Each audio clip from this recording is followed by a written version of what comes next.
All right. Sorry, Samuel. Please introduce yourself. Yeah, so I'm Samuel St. Laurent. I live in North Carolina.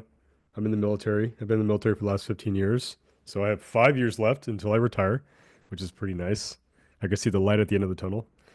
With Brag, that, brag. with that, I plan on staying another 10 years. So I'm in a master's program right now, getting my master's in public health. Do I plan on intending to use that degree? Absolutely not. It's just a stepping stone in order to commission to become an officer. So there's no money in being retiring as an enlisted man, and so I'm gonna commission and retire with a little bit more change in my pocket, so I can be a full-time temple worker. Um, I started a YouTube channel called Through the Mist, and the purpose of Through the Mist is to kind of dispel old tropes and kind of like create space on YouTube where you can have kind of that faithful representation of the LDS Church. Out there, right? To kind of counter the mist that's being produced by other people. Um, with that, I am a member of the LDS Church. I was born and raised in the church. I've had my ups and my downs, but I've gotten to the point where I am now, and I'm pretty convicted in my faith. Like Elder Holland, I think in the past I've had plenty of moments where I've been admonished to kind of make growth, make spiritual growth, and continue spiritual momentum. And so that's just kind of where I'm at in my point of in the point of my life. I have a wife, two kids. They're awesome. My wife is not active, but to her defense, when we got married, she wasn't a member of the church, or she was a member of the church on the rolls, but she's never really been active since we've gotten married. So can't really blame her for that one. So So she's um, consistent. All right.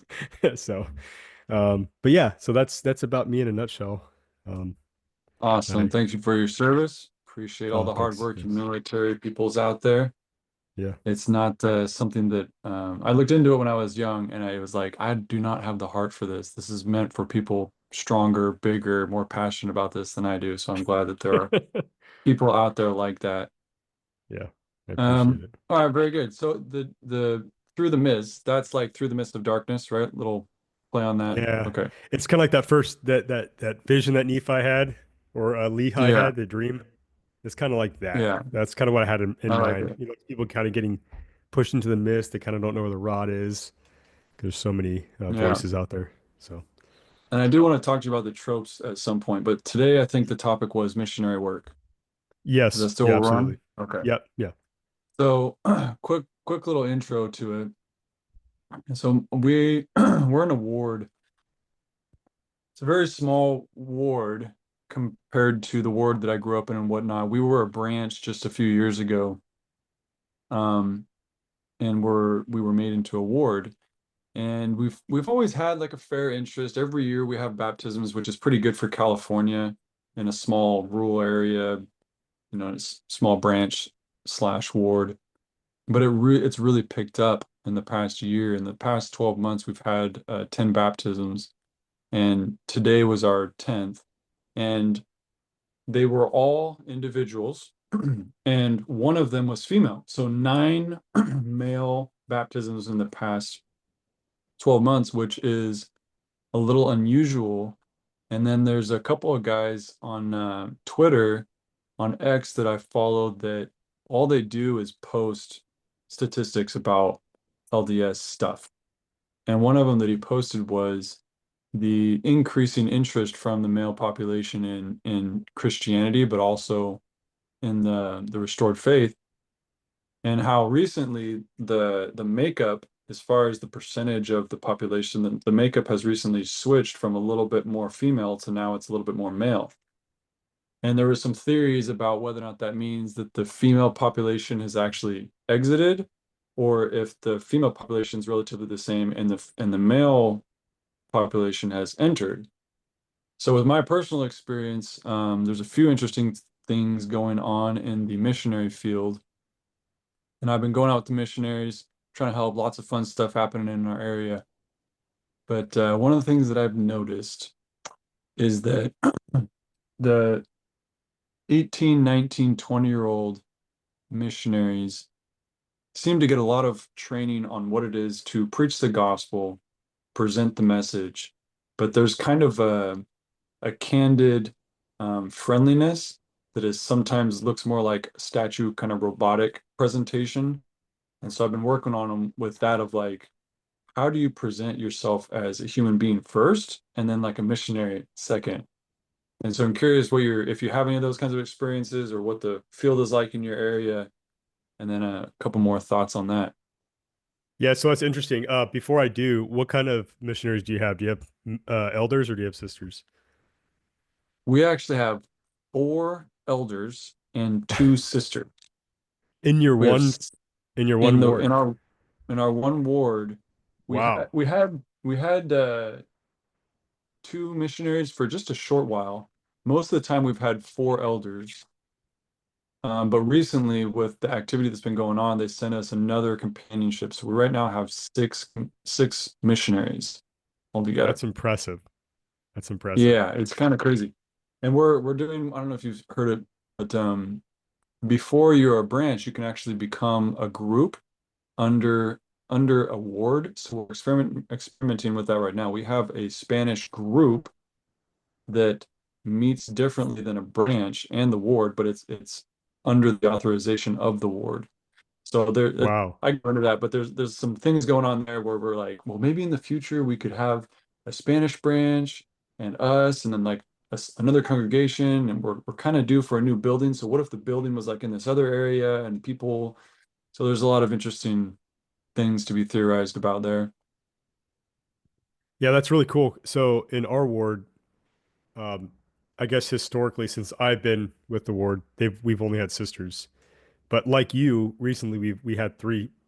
We currently have three sisters, and one sister who stayed through an exchange. Or so I didn't serve a mission, so I don't really know the Transfer. terminology. Transfer, yeah, she Yeah. stayed through a transfer, so she's here for another 6 weeks with the other companionship that kind of came in. So we all have our suspicions on why that is. Um, but actually, it's funny you said that because today we actually had a baptism, and at the baptism, Nice. it was a sister who got baptized, older lady. She's around 40. But at the baptism, the missionaries had actually brought an investigator, and afterwards, I was just talking to him, kind of like we're talking about being friendly and actually getting to know him. And he was like, "Hey, so like, how do I get this thing like kind of set up?" And so like already right there, it's just like, there you go, another one. It's for us, it hasn't really been, I've seen this issue kind of with the missionaries as I've kind of participated with them, going out and seeing. I guess they're not called investigators; they're called um, Friends. friends. Yeah, friends, which is which is perfect for this conversation because um, no, I think I have kind of seen that dynamic kind of play out where it's on one hand, the people that they kind of track into, it's they show an initial interest, but I don't think that there's a lot of the missionaries are friendly, but they don't go really past friendly. It's always kind of like, all right, we're here for the lesson. Here's the lesson. We'll see you next time for the next lesson. And there's really no like Yeah. relationship that's built there. And so, yeah, I've seen that. I have definitely seen that within our ward. I wonder if that's because so when you're on a mission, there is a lot of focus on baptism, and I think for good reason. Like baptism is the gate, so it's the first step into a very long journey, and the missionary's purpose is to preach and invite. Yes. And so there's kind of a emphasis on baptism, but then there's also a timetable kind of built into it because missionaries know they're not going to be there for 6 months or a year. They're going to be there for a month or 3 months. And so you start teaching somebody and you get excited for their progress and you want to be like, hey, why don't we speed this up or at least keep it on pace so that I can see the fruits of what we've been trying to do here. And so I think that's maybe like, what would you call it in the background? Yeah, because I don't think the missionaries think Yeah. that through. I know I didn't really think of it It's that way. always that thought in the back of your head. Like, well, Yeah, it's just, I would like to see this baptism. I know it's going to happen. yeah. I would like to be there for it. And so because of that, you arrive at the house. And the objective is we're doing the lesson because we got to get the lessons to get the baptism. And so, yeah, I do think I remember in my first area, we were teaching a family, um, and we became very friendly with the family. But it was because when we arrived, we weren't just teaching the lessons, we would teach like one little principle. But the reason we were able to get away with that is because we were going over there every day. Whereas most lessons that I see here, there's a lot of differences between Mexico where I served and here, how they serve. But here, oftentimes it's one lesson a week, maybe two. And we taught like that in Mexico sometimes, but most of the time with the people that were really interested, we were going over every single day, and we'd be there for 45 minutes to an hour, but it was only one principle. It was like 20 minutes of principle teaching and then a half hour of like just getting to know them getting to know us, just what are your questions? So I do think it's interesting how there's different cultural variations amongst the missions. Speaking of that, before I forget, did you know that the some of the missionaries, I guess, introduce themselves by their first name? Have you seen that? No. So, like, instead of saying Elder Smith, they would say, "Hi, my name's Joseph." And on their badge, it still says Elder Smith, but they introduce themselves as Joseph. And apparently, that's only a stateside thing, like a way to be friendly, because on stateside missions, they're trying to be more approachable. And I guess if you use first names, anyway, I think I'm going to do a different discussion on that.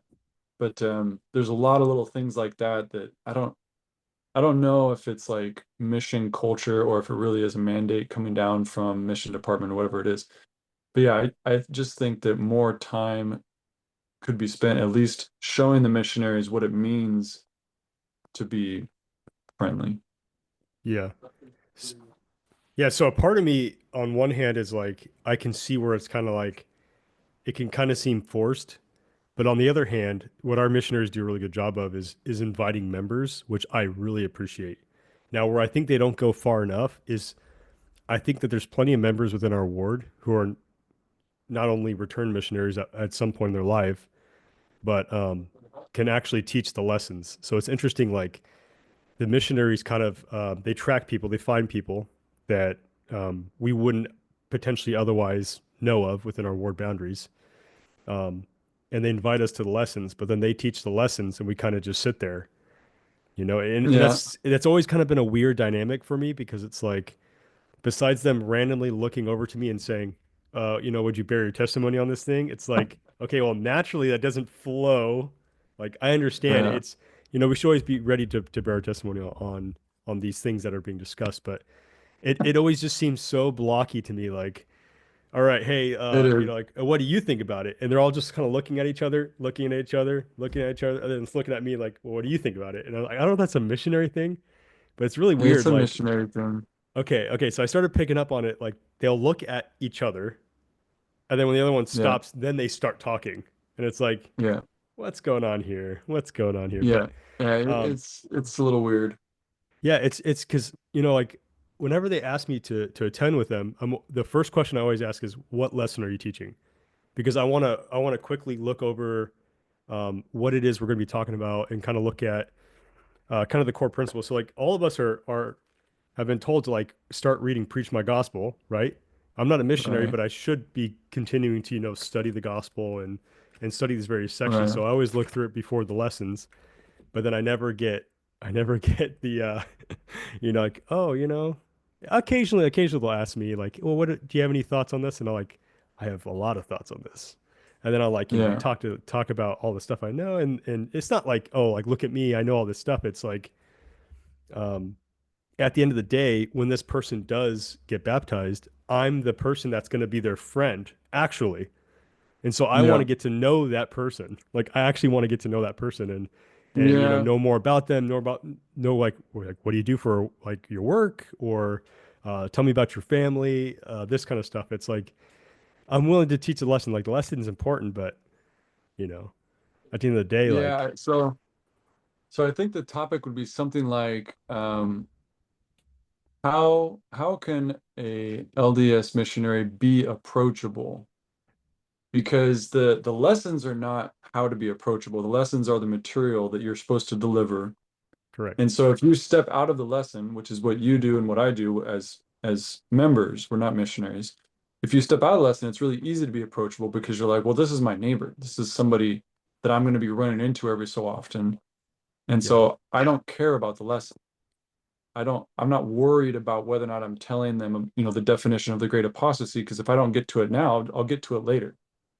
Yeah. And so our mindset is completely different from the missionaries. And so I think the recommendation would be something like, as a missionary, have the lesson ready, have it in your head, but don't start with that. Like the first thing is like, hey, where are you going? Where have you been? What's your family like? What are you into? Is that your car? What's going on? Your kids are coming home from school. What school do they go to? What are their favorite sports? Like that type of thing. Um, and it's not a manufactured interest, right? It's something that you're Yeah. genuinely interested in because people are just so fascinating. And They that's the one truly thing that are. as I'm Yeah. walking around with the missionaries, that's the one thing that surprises me is how you can approach somebody and there's obviously something interesting about them, but yet the missionaries don't ask about it. They, like not in every case, but like they'll have a dog. Anytime somebody's walking with a dog, it's immediately interesting. And you're like, oh wow, how old is the dog? And like it's an engagement point immediately. Yeah, But instead, absolutely. the first thing they say is like, "We're missionaries. You want to hear messages about Jesus?" And it's like, okay, like, yeah, but I mean, you could start off with so many different things, and that thing, like one of the topics that I want to talk on eventually is also like the difference between a missionary and a salesman. And so Yeah. when you do that, that's what it sounds like, right? I mean, they're still not salesmen, but that's what it sounds like is, hi, I'm a representative of this company, and we're selling this product. It's like, what? That's not what's going on here. Yeah. So And what would be a recommendation for how to be more approachable? so I think there's a couple ways you can kind of engage with this problem, right? So there's the one hand, they can kind of continue what they're doing because it seems like they get enough people that are interested to get them to at least the first lesson. But I think where the difference would be in this first approach would be you get them to the first lesson, but the first lesson, regardless of their gender and whether or not they match, you always have a member that is likely to be able to fellowship with them in some capacity. So like you as the missionary, you need to be like super engaged with the ward mission leader to know the members because obviously 6 weeks like it's going to be kind of hard to like get to know the members, and that's why I think that members feeding the missionaries is so important because that's the Yeah, time when the missionaries get to actually learn more about the members, and hopefully, and I don't know if this happens, but hopefully they're kind of at least keeping a mental log. I don't know if they keep a yeah, paper log of the members. It's like, oh, like Brother St. Laurent, he works on cars as a hobby and he loves to hunt or um, he likes to do arts and crafts with his kids on Wednesdays. Like I would like if they kept like notes like that because then it's like, okay, well, we just ran into this person who, we ran into them at Joanne's or whatever. And so clearly they're interested in arts and crafts. I know that Brother St. Laurent loves to do that kind of stuff. So I'm gonna yeah. strategically ask him to attend the lesson and then they'll have something in common. So I think that's an Man, there's approach. a lot here. Yeah. There's a lot So here because there's strategies around how to involve members, yeah, how to execute as a ward missionary, a ward yeah. mission leader. Yeah, there's a lot of material there. Okay, go ahead. So, and the other half, because the issue with the missionaries is that they're young. So being 18, like, I mean, what kind of experiences did I have at 18? I had quite a few, of course, but like I would say, and I'm not that much older than 18. I'm only 34. So I'm not saying I'm like super old or anything, but I've experienced a lot between 18 and 34 that I could bring to the table as a member missionary, essentially. And I think oftentimes the missionaries kind of feel like, or at least the kind of the notion I kind of get from them is like I kind of have to do all this work on my own, where it's like there's a lot of low-hanging fruit there, like inactive members, Yeah, reactivation, like, and then within that, there's baptisms within that because people go inactive at 18 and then like they have a family. yeah, There's all those kids. Like, there's so much more to missionary work than just like proselytizing in like a Home Depot parking lot, which I feel like oftentimes, which our sister missionaries will do, and it's like now you really don't have much in common, unless you're like, that's kind of stuff you're yeah. interested in. That's true. That's true. But That's interesting. So, as a mission, one of the biggest key indicators is baptisms. I wonder, like, let's just pretend, for example, that yeah, we no longer have that indicator. I don't know what to replace it with, but let's just pretend like there's no indicator. The work would change significantly because you would start thinking more carefully about reactivation and service and like things that missionaries never think about. No, maybe not never, but like widows, widowers, people who are aging, and things like that that bishops think about, but the yeah. missionaries don't really think about because it's not part of that. What would you call like a baptismal waterfall of metrics? Um, Hmm. so yeah, there's a lot going on there.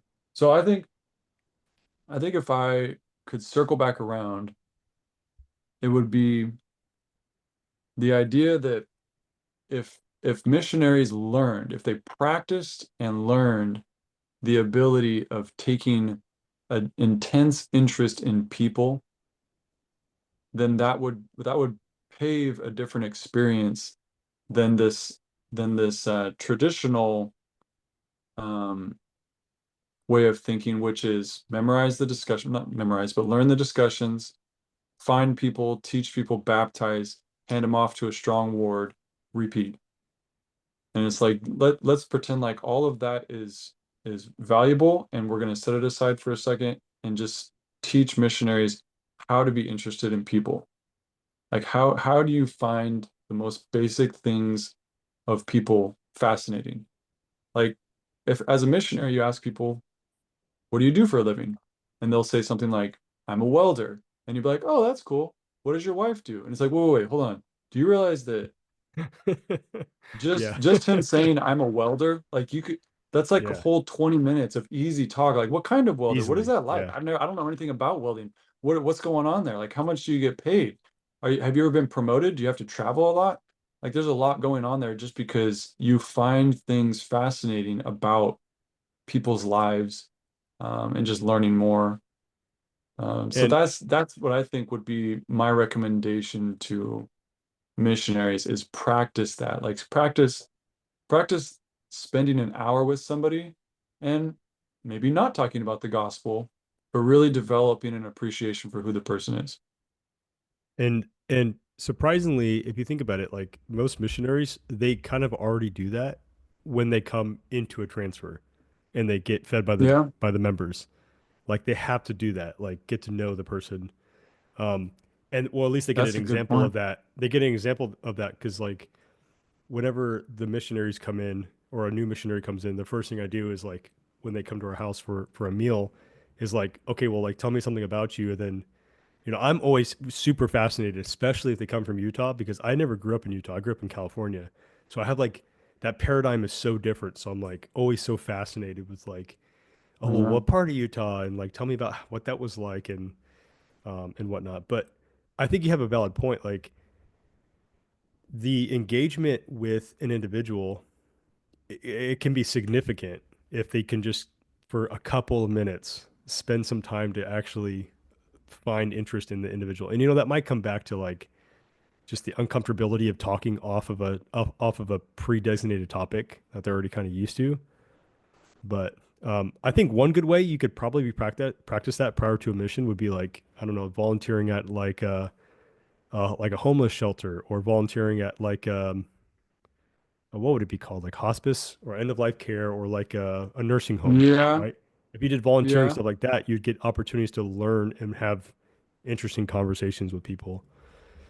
And so, Yeah. I think I would even take that a step closer, like a step more accessible, because I think a lot of people have people in their lives that they really are interested in, that Yeah. they just don't ever take interest in.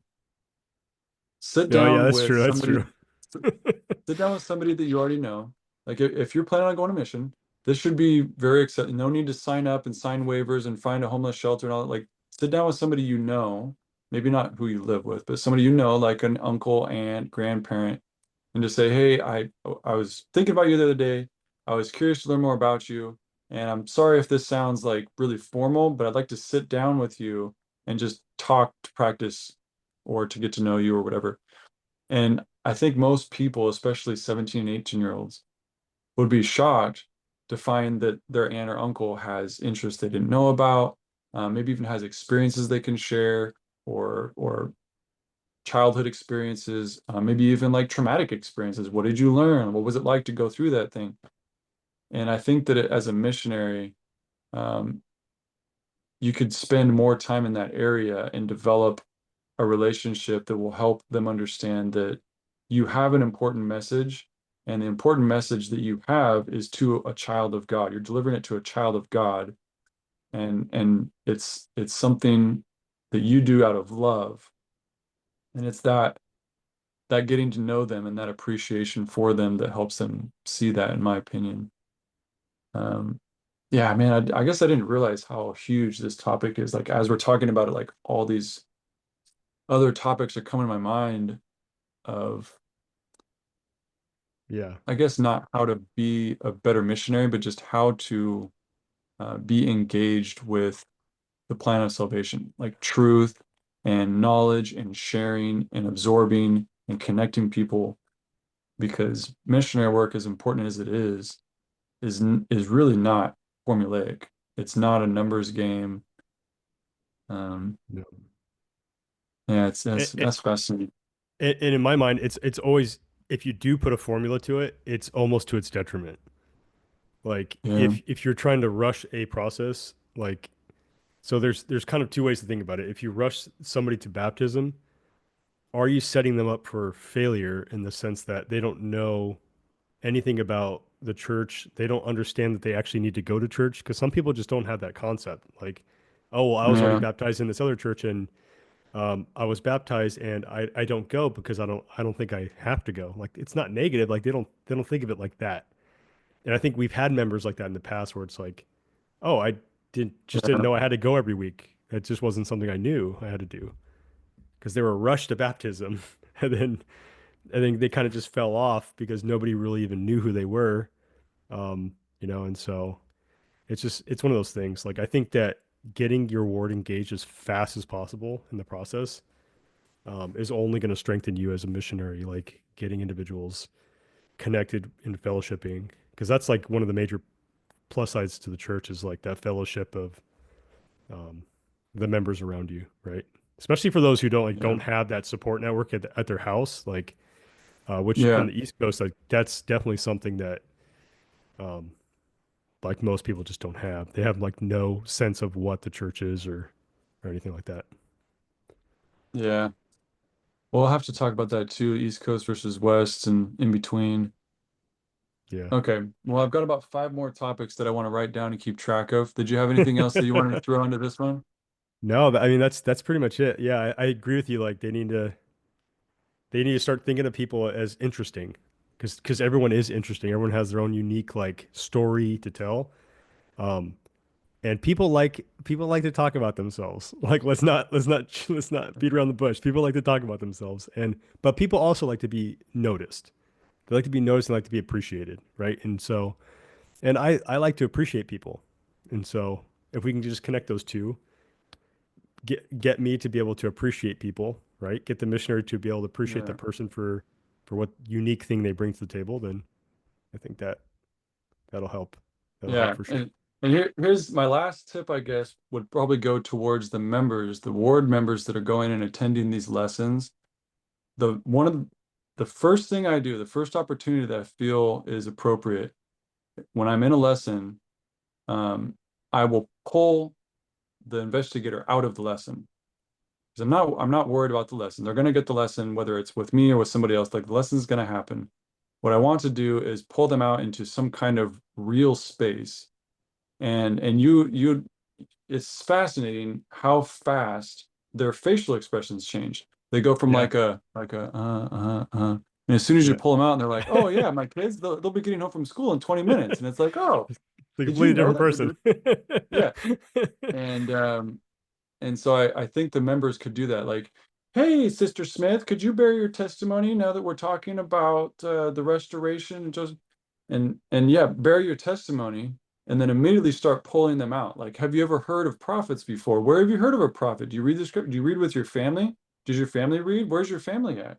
And like you can pull them out of that Yeah. lesson and into kind of a more real conversation pretty quickly, and leave the principle by principle lesson to the missionaries. They can take care of that just fine. Um, Yeah. so very good. Any last thoughts? No, that's it. I think you pretty much nailed it on the head. Thanks, Samuel, for your time. I'm glad we're able to do this. Yeah, it was And great. that wraps us up. And about an hour mark from when we intended to start doing this. Right on, right on. Yeah, Sorry about no, all it's the fine. issues.